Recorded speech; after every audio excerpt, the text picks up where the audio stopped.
Hey guys, we know many of you get your information from news outlets, and as a result, there's been a lot of confusion and misinformation when it comes to our industry changes that will go into effect this mid-July.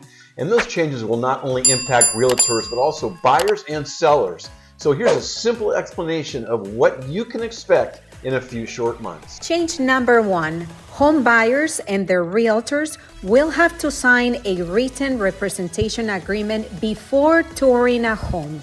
This agreement clarifies to the buyer the agent's professional fee.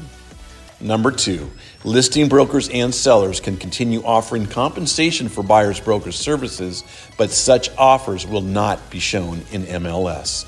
At the time of this recording, you as the consumer and us as real estate professionals can see the commission for the buyer's brokers, but no longer starting in July. So the question people keep asking is, how will buyers' brokers get paid? Here are a few types of compensation available as of right now. The most common one and still practiced in our region is a percentage of the commission from the listing broker side.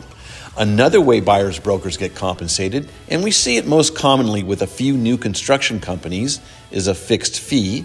And lastly, a concession from the seller. As a home buyer, you can expect to see more buyer consultations either in person, over the phone, or via Zoom with your chosen realtor before starting your home search. We understand that to adjust to new conditions can be challenging for some, but with the right guidance and information, we can all continue making the dream of home ownership possible. So remember, if you're looking to buy or sell, make sure you contact our team through the links below. And make sure to like, share, and subscribe to our YouTube channel for our weekly content.